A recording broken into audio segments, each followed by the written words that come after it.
You're listening to the Rich State of Mind Show, the podcast made to make you the total package in the entrepreneurial world and give you what we call a rich state of mind. If you are here looking to learn about real estate investing, marketing, elevating your business, and developing your mindset to get to the next level, then you are at the right place. Stay tuned and be sure to join our community on richstateofmind.com. Now here's your host, Anthony Ritchie.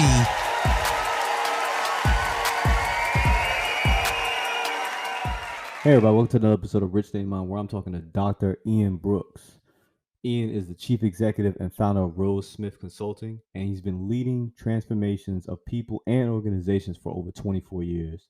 Ian has extensive experience in executive and leadership development, change management, business performance consulting, and communication planning. His new book, Intention, offers a practical guide to transformational change through meaningful action.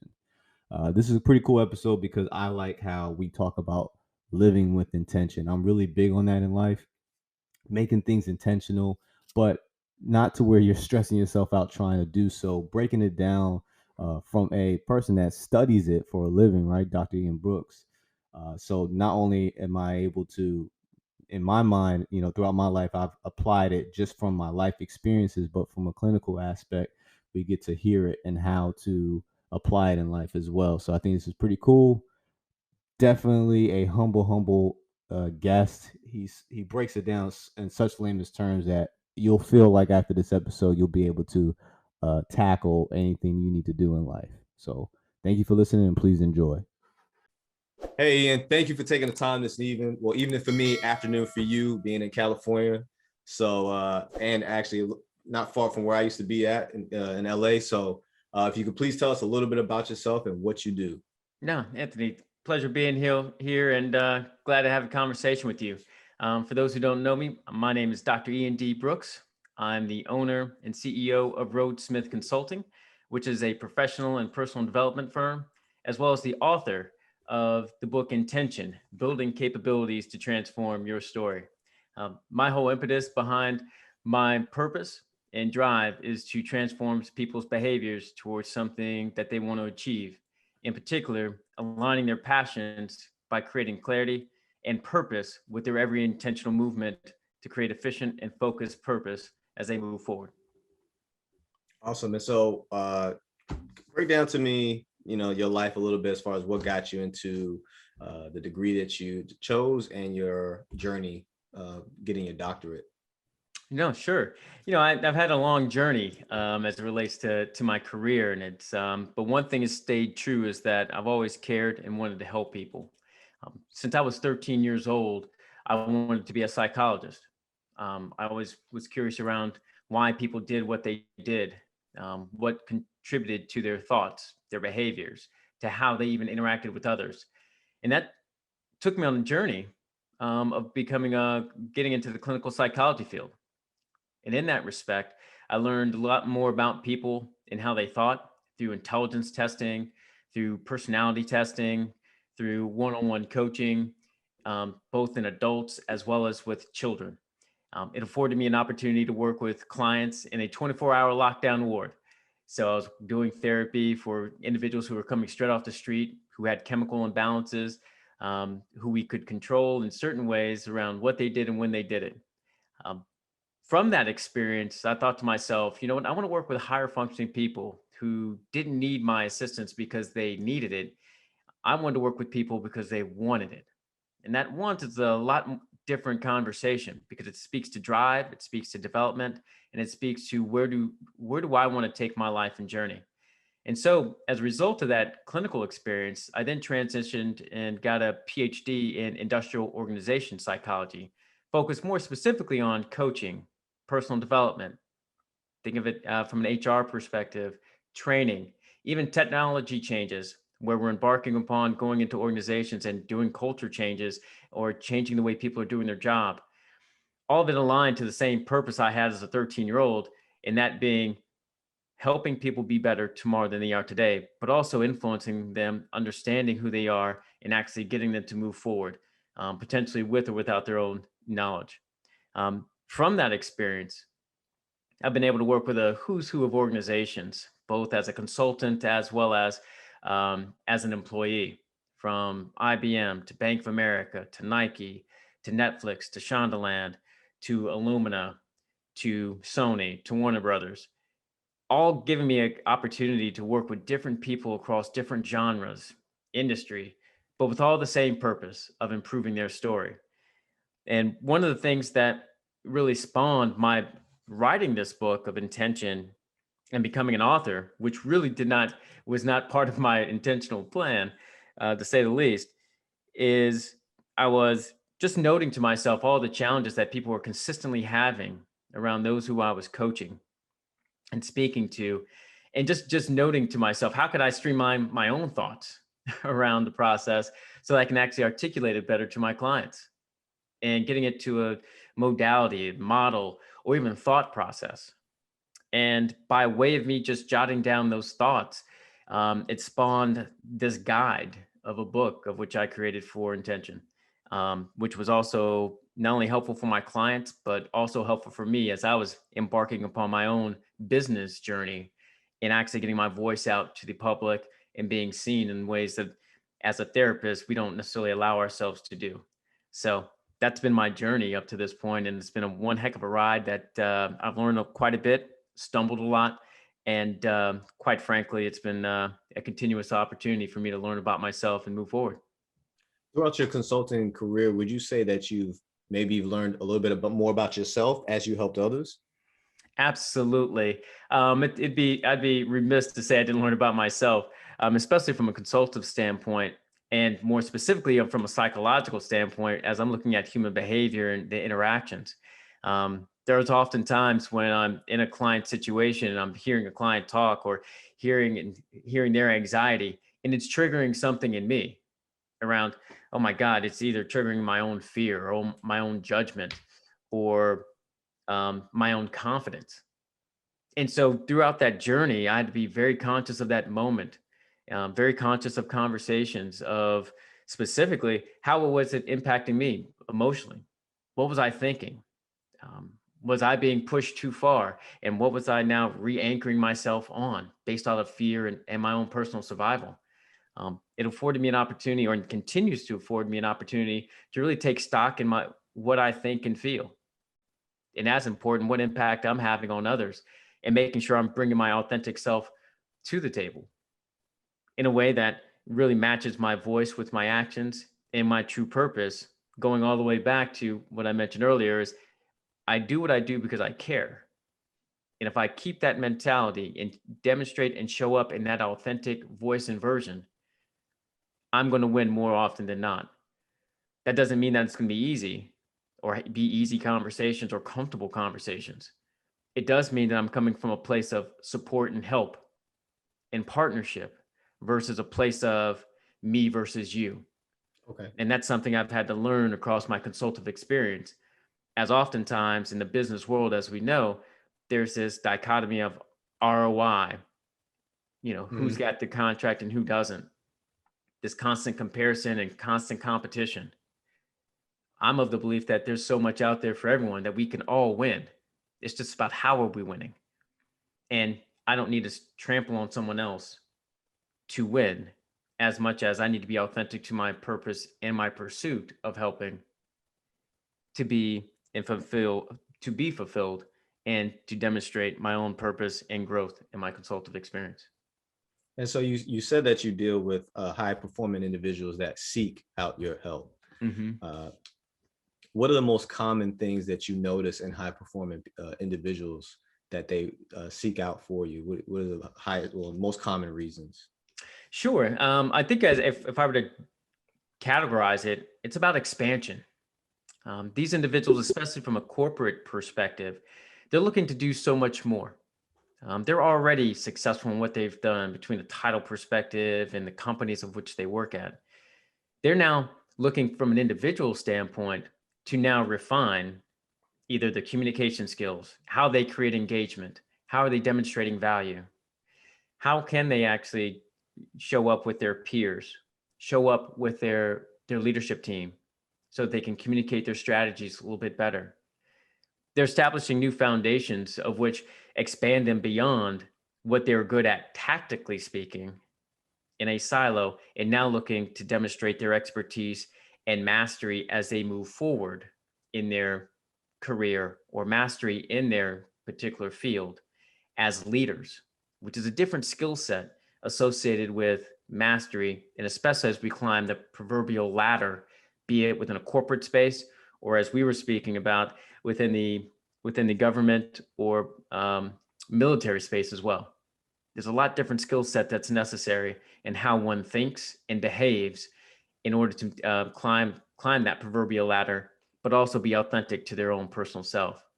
So to succinctly bring it back down to your question, it's about expansion, but also that demonstration of leadership behavior, more specifically how they're thinking strategically, and in particular, how they're interacting with their teams and staff. And so you were able to you have a great perspective because you're more so coming from an outside looking in. Absolutely. So from my perspective, when I'm coming in and working with my clients within organizations, I am coming in from an objective view. Number one, I'm there to help. If I'm not demonstrating or not enabling some level of help, then quite frankly, I'm not doing justice for that individual nor the company. So because of my objectivity, I don't have any bias associated with anything historical. I'm taking information as it is. And more specifically, I'm using that information from a historical reference as a point of acknowledgement of where we once were, not where we are going. And so because of that, I work with leaders around understanding where they see their challenges as well as their strengths are, working with that individual's manager or leader around where they perceive potential gaps or strengths may be, as well as working with peers and those who work with that individual to get around a more holistic view as to that person's behavior and their particular style. From that foundation, I then work with that individual on a very particular plan around, one, acknowledging what was said by their peers, by themselves, as well as by their leader, to understand, to acknowledge what was said. Then secondly, acknowledge what are we willing to do about the things that are our strengths, as well as our weaknesses, and build our plan around that. It's it takes a holistic view from an acknowledgement standpoint, not a place of judgment. Okay. And affords us a jumping off point to move forward. And so do you find yourself, and I don't know if, because we do this in the Navy, we do what we call climate surveys, where we pretty much survey everybody at the command, and everybody puts in their inputs, how they feel about, leadership, whether is it racist, is it prejudice, is the mission too strenuous, are we getting enough sleep? And so do other businesses that you've helped with their, with their leadership, do they have something similar to that, so that you have some type of report based, so when you have this conversation with the individual, hey, look, the studies show based off of what your subordinates are saying, that this is the general consensus of you. Yes. So there is that. So a number of companies do have employee surveys where those employees are assessing, one, their immediate leadership, as well as the broader organizational climate of what's working and what isn't. Is there talent pipelines? Are they seeing their own development? How do they view their leader? How well do they view the organization? Do they plan to stay, et cetera? You combine that type of assessment that's more holistic, and it provides a true lens towards your leadership, as well as the immediate manager in this case as well. But I also leverage a 360-degree tool, whereby I'm speaking directly to the leadership capabilities of that manager, of how well they communicate, how well do they engage, how clear are they with their strategy, how well do they develop, do they have conversations with their employees. It's those things of the reasons people leave organizations, and why it's so important to be able to speak to leaders, especially early on from a foundational standpoint, so that they can, one, do that with their immediate team, as well as with their peers and their leaders. Because again, as one gets higher in an organization, be it from a military standpoint or within any organization, your ability to communicate, influence, and engage is so critical in your ability to move forward and actually get your thoughts out, that a lot of leaders aren't trained in that respect. They just kind of trip into it in a number of ways. And oftentimes I find in mid-sized and startup type organizations, they're rewarded based off, again, what they're able to do tactically speaking, which is sometimes just some phenomenal work and true expertise. Yet they fall down and fall short in areas that really are going to enable and galvanize troops or galvanize their teams or create engagement and influence and actually partnerships that are truly going to be helpful to drive out the business. And so that's so using a 360 along with a culture survey, as you described from a military standpoint, are key conduits of information that I use from the outset and recognize with that leader and have a conversation around it so that there's true transparency around the feedback that we're receiving, as well as acknowledging what are we going to do with it now that we have it. And that's about personal choice at that point. Sorry about that. Sorry to cut you off. No. So what type of consultation are you providing that leader to make sure the atmosphere that you and him are trying to cultivate trickles down? And yeah, that's a great question, because information without using it is useless. And so one of the things that I do with my corporate clients, as well as the individuals I coach outside of the corporate world from a personal coaching perspective, is that we target things every single week.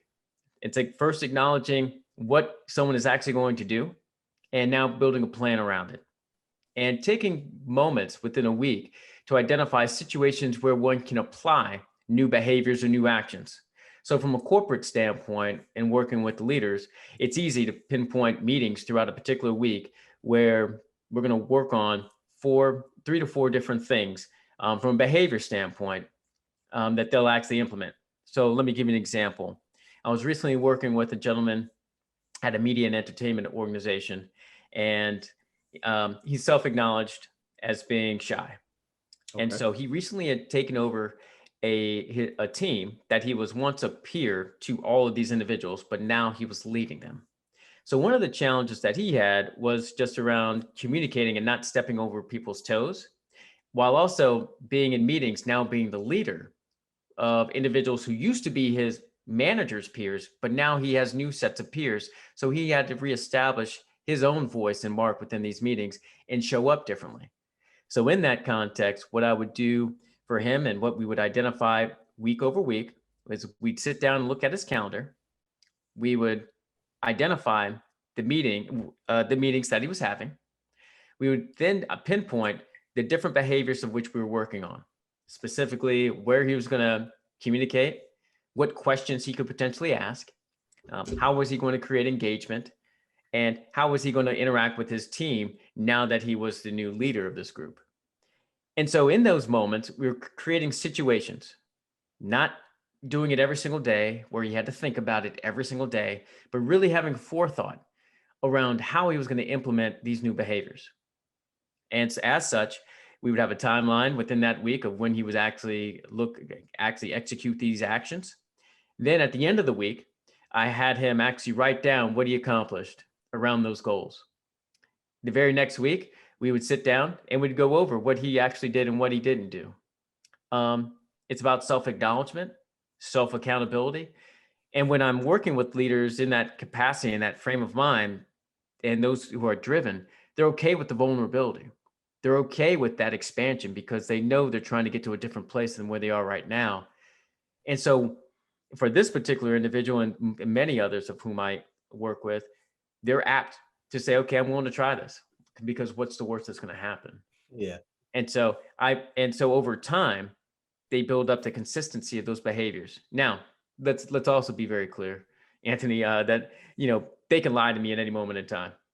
Right? Yeah. Because I'm not in their meetings, and that's just the reality. So they could tell me they did something and I really wouldn't know, or they could tell me, but the quality is really bad. So in between the coaching sessions, maybe a month and a half in or so, I will go back out to a subset of his or her peers or team and ask, hey, how is so-and-so doing? Here are the things we said we were going to work on. Have you seen a difference? Have you experienced a difference? And let's talk about that, because that's our validation in check in certain ways. But I do, from a behavior standpoint, look over it week over week to not only build, refine, and then check and adjust as we move forward. I think that's great that there's a step process to this, because this topic is very vast, and it can be a topic that you could really get lost in if you don't have the right person that's guiding you through it. Because the next level, you have an idea what it is, but you don't know the steps you need to do sometimes to get there. Or maybe maybe on the business side what steps I need to do to get there, but the mindset side you do not know what you need. And that's where you come in. And so I like the fact that both go hand in hand, and that they acknowledge at that level, hey, this is the type of help that I need. And so one question I do have, is it ever too early to hire you? Because these people are high performing individuals. At what point if I have a small LLC, is it too early to hire you? If I have 50 employees, is that the perfect time? Just kind of get a understanding, when's the perfect time to bring somebody like you in? Well, I think there's the perfect time is, it really starts with self, right? It's far be it for me to dictate that. And when I say it starts with self, my perfect clients are much like myself. They go out into the world and they're willing to try something new. They're confident, but they recognize that there's so much more to learn and grow and do. They look at the world as their sea. Go out there and dominate, not from a comparison point of others, but from comparison to themselves. So from a client perspective, it could be an individual who's just starting off, but that individual has to have a clear purpose. If you don't have a clear purpose and clear direction, that does not necessarily mean that I can't work with you, but it does make it a little bit more challenging. Our conversation does change. Whereas if I'm working with a client who has a clear purpose and they say, hey, I'm really struggling in this area. How can you help? That's offers a little bit more clarity of where we're starting from. So I do run the gamut from an organization standpoint, which has a lot more clarity in it than, say, a person outside on the street looking for development, whereby a person in an organization, it's very hierarchical. Again, no different than being in the military. Where someone where they're at and what they're expected to know at that level. Whereas where I'm working with someone on the street and an individual who's driven but wants to do something else and wants to expand, their starting point may be a little bit different because their view is a little bit different. Their purpose may be a little bit different, and that we may need to clarify that purpose a lot more. So as an example, a woman came to me and she just said, I'm overwhelmed and I think I need something, ... That's a lot different conversation and starting point of whom I was coaching versus when I'm talking to an executive or someone who's a frontline leader who's just taking over their new team. And now they're expected to lead this team in a different way than their previous leader. And, oh yeah, by the way, they've never led before. So those conversations are different. So the starting points, I meet my clients where they are from an acknowledgement standpoint and understanding where they are. But my clients do run the gamut across the board. That's great. Thank you for breaking it down like that as well. Sure. Because what I don't want people to do is throughout these conversations, I don't want people to feel like, well, it sounds like this guy is too high level for me. I want people to feel like, okay, well, maybe I do need to come back and get some more clarity, and then discuss things. Which brings me to my next question, where let's say I come to you and I have bits and pieces. What advice do you give people to say, hey, look, these are the things you need to do to find more clarity, and then come back to me? Yeah, and I often get that question from a number of different groups. I often tend to, when I'm working with individuals at that pace, I ask them to join because I do group coaching, and where we spend a little bit more time on that front end piece. And in particular, it's about the discovery. And I talk about it here in my book. And one reason why I talk about discovery so prevalently in this book, or at least from the front end standpoint, is that I'm looking for people to get depth on what they're really solving for. Oftentimes we conceal our changes in transformation or trying to do something different solely based off of a pain point or solely based off of a definition of I want. And the reality is that that pain point or I want is something that is an end result oftentimes. I want to lose 10 pounds. I want to look good for the high school reunion. I want to get this job title. And those are just end results, not the path or the behaviors or even the infrastructure associated with the foundation in order to get to that point. And we assume that our foundation is solid and that we have everything in place and all we're doing is missing this one end result. Mm-hmm. And so when those who think they have the pieces, or even those who believe they have all the answers up front, one of the things I do, and I take all my clients through it, whether they realize it or not, is an exercise of just me asking questions and gaining clarity of how did you get to this end result? And let's talk about, and let's challenge some of the assumptions behind that answer. Oh, you want to lose 15 pounds. Great. Well, what's the reason you want to lose those 15 pounds? Have you tried to lose 15 pounds before? Have you actually tried? What happens if you don't? What keeps you from not losing the 15 pounds? How do you feel about yourself in those instances? No different than someone driven for a title perspective. What happens when you get that title? What happens if you don't get that title? What does the title represent? What are the steps that are you willing to take to move forward? And I think, I believe that when we get to that true discovery of the reasons we're doing what we're doing, we now unmask and then result and now get down to the infrastructure in that foundation of who we are and what we're willing to do and what we're willing to solve. And now those are the pieces of which we're now building our capabilities and our behaviors around, of which a title, lost weight, etc., are nothing more than milestones of doing something consistently. And I think it allows the person to be very honest. It strips them down, strips their armor away of, okay, am I doing this because of vanity? Am I doing it because of ego and pride? Or am I doing this because I truly want to do better for my family or for myself, or to be a trailblazer within my family? And I get asked that question a lot. There's a officer program that I apply for every year for the last few years. And one of the biggest things that they want to know before you get into their program is, why are you doing this? And because they want to find out, are you doing this? Because if you're doing it just for a very vain reason that will fizz out eventually, then you're not going to last. And I think that's what you're getting at when it comes to the reasons why people may want to lose weight. Because if your reason's not good enough, then it's probably only going to last you up to those 2 pounds or 5 pounds versus the 10 pounds you actually want to lose. And I think it sounds like you allowed that person to come to that conclusion on their own. Yes. Both your points are spot on. I'll start with the last one first. And that is, yes, I allow my clients to come to that conclusion on their own.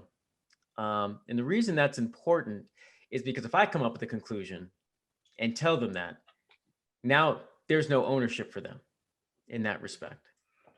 When we come up with things ourselves, those aha moments, those, wow, what about this? That's ownership. That's true ownership in that moment.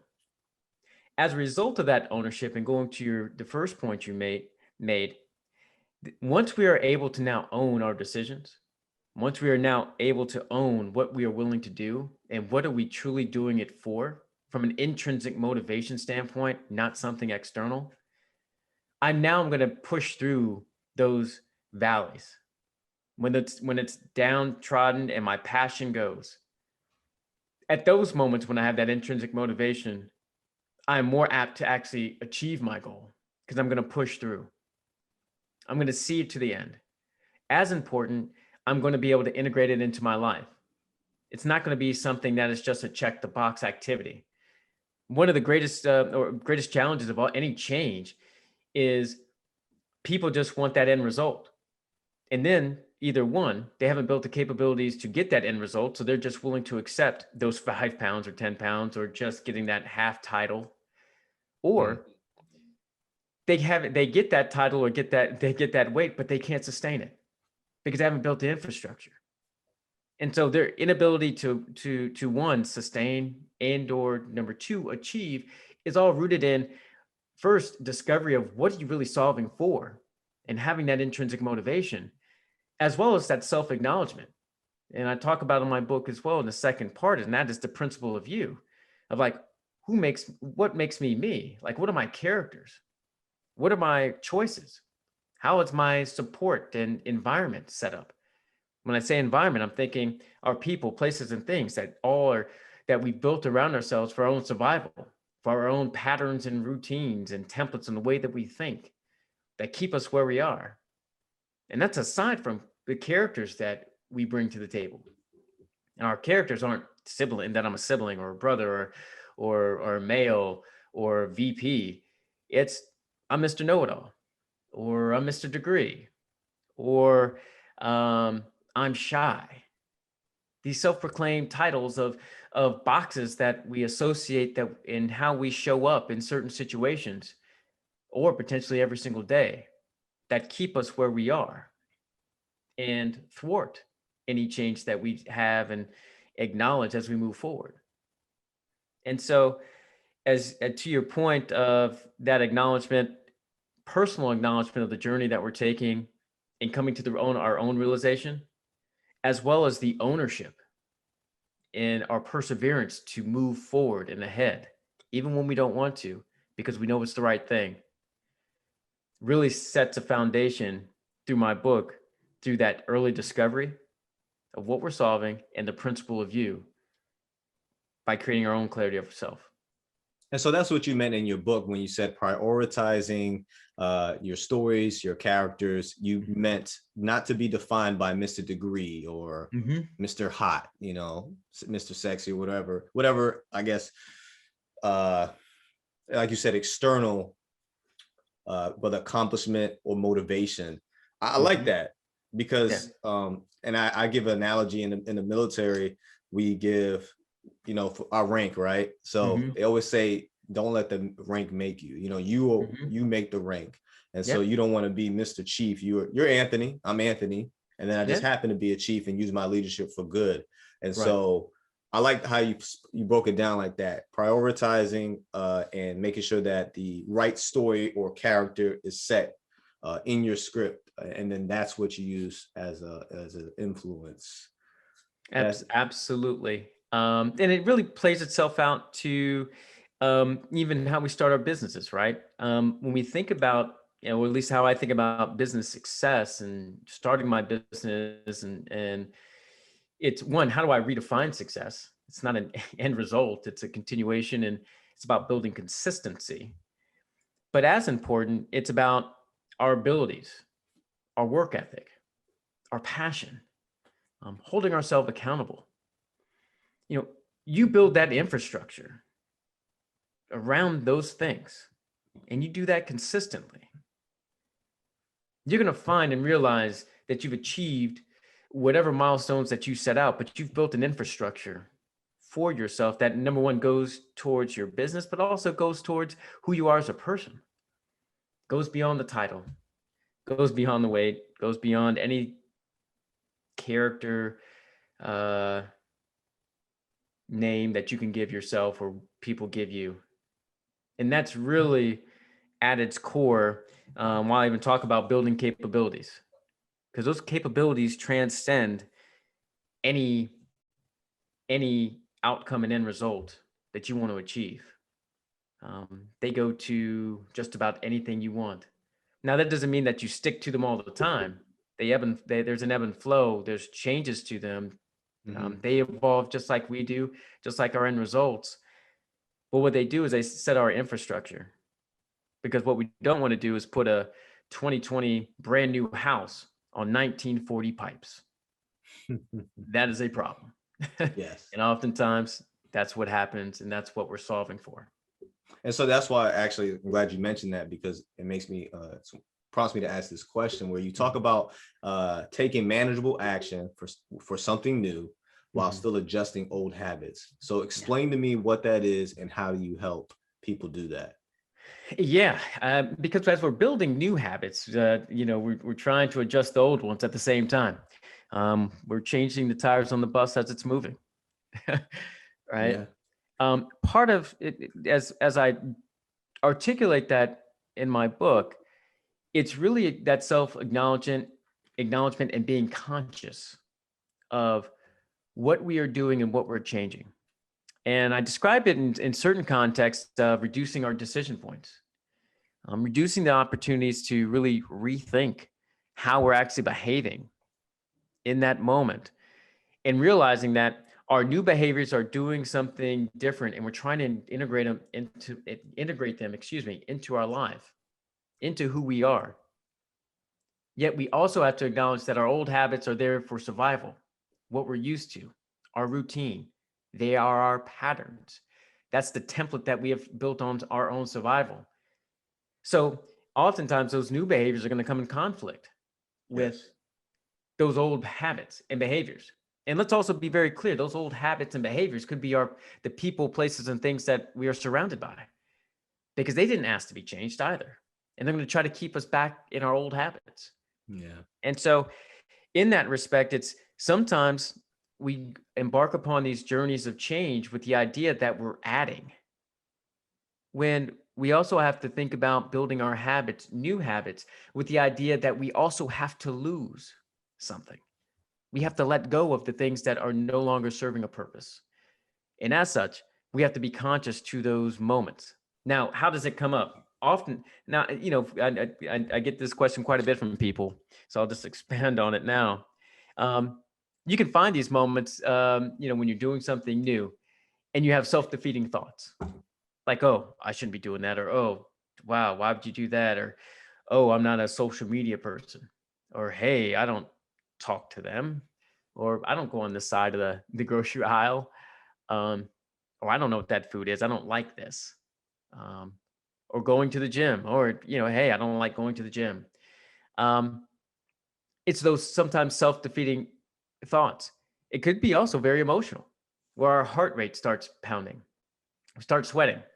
Think about someone who doesn't like public speaking, where they become fearful and they have stage fright and they can't remember their lines. Again, body language, start sweating, heartbeats. It's those things that keep us and tell us that our fear is keeping us in our old habits. And it should be a welcoming sign, especially in the context of doing something different and new, that creates the excitement and lets you know that, you know what, this might be the right thing for me to do. Let me acknowledge the emotion. Let me acknowledge the thoughts.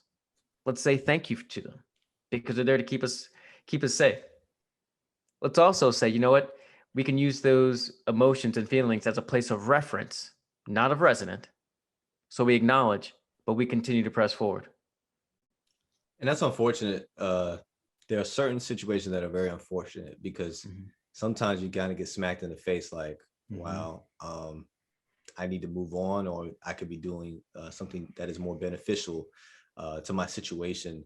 And sometimes we allow our emotions to hold on to those either people or things, because it's a lot of our history. It's a lot of our past. We've even associated it so much to where we make it seem as if it's a part of us. It's our identity.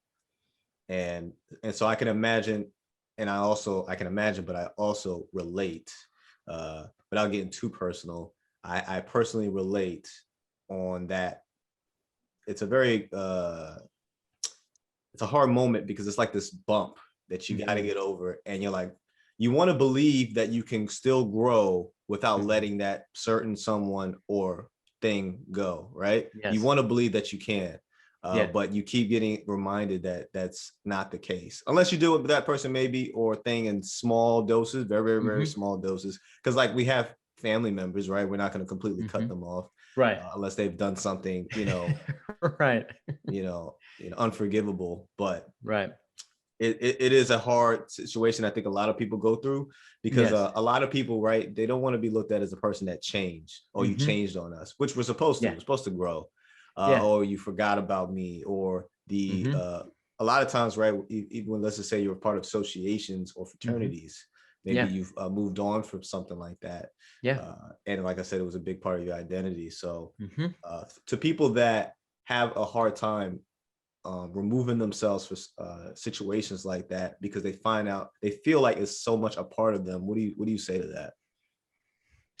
Yeah, it's one, I'd say let's acknowledge it up front, because it is going to be hard, especially the greater the transformation we make, the more likely we are going to have to experience that change from an environment standpoint of those people, places, and things. And we have to manage through that. So in those moments, the first thing I would tell them is, let's think about this when you're not in the moment. Let's plan for this ahead of time. Because when we can plan for it ahead of time, what we're doing is we're now minimizing the thought process of the moment when we're stuck in it. Because at that moment when we're stuck in it, we're going to most likely react based off of fear and based off of what is comfortable, which then drives us towards, we're going to continue doing the same things we've always done, or we're more likely to acquiesce to those, to that situation or to that person. So in that transformation and those changes, what I work with my clients on doing is, let's anticipate what might happen. And in that situation, how can we react? What are some reactions to that person if they were to say X, or persons if they were to do Y? What might that look like? And what might our reactions be? Additionally, if it's an emotional piece, because we can't dictate when that emotion is going to happen, right? It's one of the beautiful things about how we feel. We never know when it's gonna pop up, or when our button or trigger is going to be pulled. So in those moments, thinking about and talking to my clients ahead of time, when you're feeling this way, let's acknowledge it up in that moment. What might be your triggers? And how can we walk ourselves off that ledge? How can we think about our self-defeating thoughts? And in those moments, now talk to ourselves, just mentally. Now, by doing this ahead of time, what it affords us a chance is to at least acknowledge that it could happen. It acknowledges that in a safe environment, without us being in that moment, a place to practice, to give some forethought to, so that when we are in those moments, because we never know when they're going to happen, at least gives us a fighting chance to do something different. And that doesn't mean we're going to be perfect at it.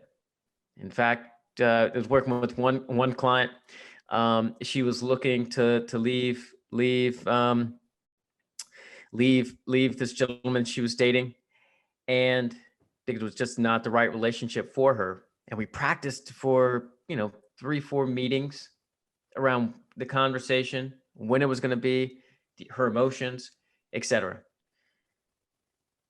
I called her a few times that day, made sure she was okay. Text her, she was having the meeting. 5 years, I called her right after the meeting, text her, never heard from her. Literally 5 years later, I got an email randomly, with her apologizing to me. But as important, acknowledging that at that day and time, she wasn't ready to leave. She hadn't built up where she needed to be to leave. And as such, it took her 2 to 3 years to actually make that decision, to come to the realization, as well as, and more importantly, the confidence to leave, until she decided to do it. And so your job, you don't see your job to help people expedite the departure from what they need to remove themselves from, but more so you're the guide across that bridge. Absolutely. Because if I help in doing, then I'm nothing more than an enabler and a crutch. Okay. And if we're thinking, and truly, as we're driving personal transformations and personal behaviors, I can't do that for you. This is where, again, changes start to fail, where it's not integrated into who they are. My job, in a lot of ways, as you mentioned, is to be a guide, to offer the strategic thought process to get you thinking, to push the boundaries, to go in depth of who we are and what we do, to help build a plan, to help you provide a lens to view something with a lot more clarity, to be a lot more purposeful around what you do, what you are going to do. But ultimately, the choice lies with the person of whom I'm coaching. Because at the end of the day, I can, as the saying goes, I can lead you to water, but I can't make you drink. Yes. And if you, from a true capability perspective and true transformation, quite frankly, that's my client's journey, and I'm there to help. And so I want to, before I ask you the final question, Sure. I want to talk about where can people find you? Where can people Yeah. purchase your book as well? Yeah. So it's been a great conversation, but one of the things that people can find me at rhodessmith.com. That's RHODESSMITH.com. There they can find a lot more about myself, around a lot more about my one-on-one coaching as well as my group coaching. There they can also see and listen to this podcast and other platforms I've been either featured in from magazines or other podcasts I've spoken in. There they can also find access to my book and several of the reviews associated with my book, Intention, Building Capabilities to Transform Your Story. I can be found also on Twitter and Instagram under the tag Dr. B_intention. Again, that's Dr. B_intention. And we also will feature your book as Book of the Week on the Rich State of Mind Facebook page and the group page as well. I actually intend to continue to read this book. So I read the first few pages and then obviously some of the highlights, and I find it very interesting. I'm really been kind of transitioning over to mindset. I'm big on, I always tell my son, make it intentional, right? Yeah. You're telling me things, but what have you done to execute? Make it intentional, write it down, do the baby steps towards the big action that needs to happen, or just little steps that end up gives you the big result. So I like this topic a lot. And I think from a clinical aspect, from a professional aspect, I get to hear this, the audience gets to hear this in a way that is not, like I said, not just theory or maybe just life experiences, but you've seen it, you've been able to survey it, and it obviously works. So what I would like to finally ask, man, what is your big why? What is, like we like to say, what is your rich state of mind? Because this is something you're really passionate about. You've been doing it for a long time now, and it doesn't look like you're stopping anytime soon. Yeah, definitely not stopping anytime soon. And it's really, it's the core of who I am. Really my big why is to operate and live with intent. We only have one life. And in that context, we should be doing the most with what the time we have. As such, when we are embarking upon any journey, having purpose, clarity, and being open to the experience of being the best person that we can be, 9 times out of 10, we're going to be right down the path that we need to be. It doesn't mean that it's easy. It doesn't mean that it's always enjoyable. But at the end of the day, you will have a story. And you can manage that with purpose and intent. Awesome, Ian. Thank you for sharing that.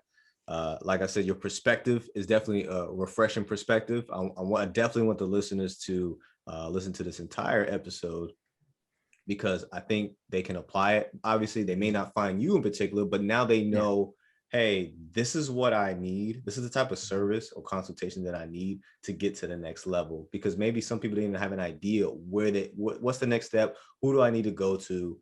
What type of help do I need to seek out in order to expand? Absolutely. So this is pretty cool. This is pretty neat. The goal, like I said, is always to hit different points of business, different points of mindset to allow people to be able to have continuous self-development. And you definitely hit the mark with that. Thank you for so eloquently breaking everything down. Very, very easy to digest as well. And I love how down to earth you are as well, man. Appreciate it. No, appreciate that, Anthony. And definitely been a pleasure here having a conversation with you. And, I love even hearing your perspective from the military aspect, given our close ties in that respect. Yours directly in it, mine's up from the periphery. But no, definitely a pleasure being here. Thanks a lot. All right.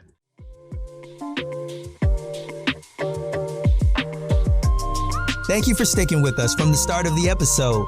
Please share our show with friends and family, visit our YouTube channel, and view more of our content on richstateofmind.com. See you next week on the Rich State of Mind Show.